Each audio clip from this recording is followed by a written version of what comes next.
आज को 16 मास 17 मास गला पंचम अधिवेशन चलला ये सेशन रे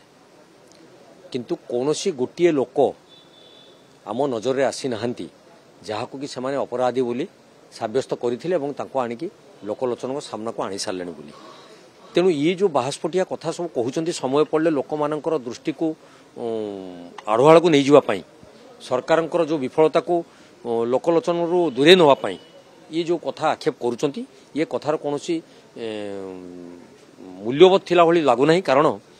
जदि पांड्यानकर सिक्यूरीटी क्षेत्र में 72 जन सरकारी तहबिल अर्थ खर्चा करा जाई सिक्यूरीटी रखा जाइथिला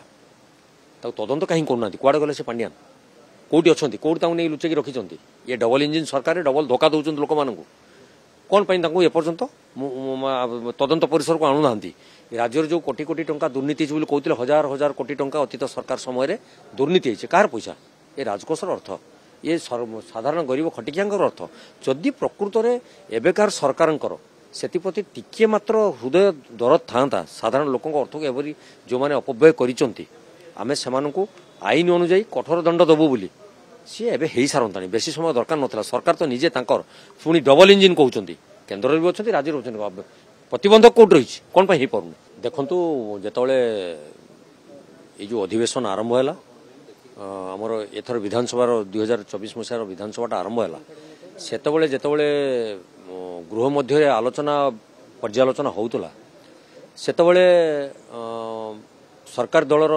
मंत्री एवं विधायक माने बहुत जोर रे चित्कार करुले तुम मानकर मुखा खोली दिया तुम 24 वर्ष जो कुशासन कर मुखा खोली दिया आज को 16 मास 17 मास गला पंचम अधिवेशन चलला ये सेशन रे किंतु कौनसी गोटे लोक आम नजर रे आसी नहांती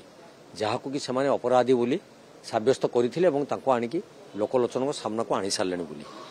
तेणु ये जो बाहस्पटिया कथा सब कहउचंती समय पड़ले लोक मानकर दृष्टि को आढ़ुआड़ को नहीं जीवा पाई सरकारंकर जो विफलता को लोकलोचन रु दूरे नवा पाई ये जो कथा आक्षेप करुचंती ये कथार कौनसी मूल्यवत थिला भली लागु नाही। कारण जदि पांड्यानकर सिक्यूरीटी क्षेत्र में 72 जन सरकारी तहबिल अर्थ खर्चा करा जाई सिक्यूरीटी रखा जाइथिला तदंत कहीं करूना कुआड़े गले से पांड्यान कौटी अच्छा कौटी नहीं लुचेक रखिंट ये डबल इंजिन सरकार डबल धोखा दौरान लोक मान कौन पर एपर्यंत तदंत परिसर को आणुना राज्य जो कोटी कोटी टंका दुर्नीति कहते हजार हजार कोटी टंका अतीत सरकार समय दुर्नीति कार पैसा ये राजकोषर अर्थ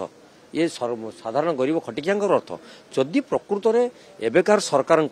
से टिके मात्र हृदय दरद था साधारण लोक अर्थ को एवरी जो मैंने अपव्यय करें से आईन अनुजाई कठोर दंड दबु बोली सी एबे हेई सारंतानी बेसी समय दरकार नथिला। सरकार तो निजे तांकर पुणी डबल इंजिन कहउचंती केंद्र भी अच्छी राज्य रही प्रतिबंधक कोट रही कौन हो पार तेणु ये गोटे प्रश्नवाची सृष्टि करछि केवल लोक माननकु गोटे मिथ्या तथ्य देई तांकु विभिन्न विफलता आड़ू दृष्टि को हटाइबा पई ये कथा को सी आलोचना करुचंती ये कथार कौन मूल्य नहीं। जो दिन सी प्रकृत तथ्य सामना को आनिबे एवं प्रकृत अपराधी को धरिबे से दिन कथार सत्यता अच्छे बोली राज्यवासी जानिबे एवं समस्त उद्बोध करेंगे। आपण कौन जानी पारना ये कौन हो कौन ना गोटे एत बड़ दल गोटे मुहूर्तर धूलिसात होगा 20-20टा एमपी हर बसले गोटे भी जीति पारे 21टा एमपी हारीगला। तेणु गोटे कथा हूँ जे जो मैंने जहाँ कहते करवाटा एत सहज नुहे ये माने संपृक्त समस्ते ये समस्या निश्चित दिल्ली दरबार रे जो डिसीजन होउची सेटा एठी कार्यकारी करा जाउची। चतुरे चतुरे कलाकली जो कथाटी कही आज से चतुरे चतुरे कलाकली अवस्था अच्छा आप नुआपड़ा निर्वाचन सब जापर तेणु से कहवाटा ठीक हेनी। एबे कथा उठी जदि प्रकृत में अपराधी माने विगत सरकार रे बसी राज्य को शासन करुले दुष्कर्म करुले अर्थ को आत्मसात करुले सरकारी कल ओएसआरएम करुले सिक्यूरीटी नौले ताकू तदंत करा जाऊ अपराधी मानू कठोर रु कठोरतम दंड दि जाऊ ये डबल इंजिन सरकार को राज्यवासी यही आशा कर।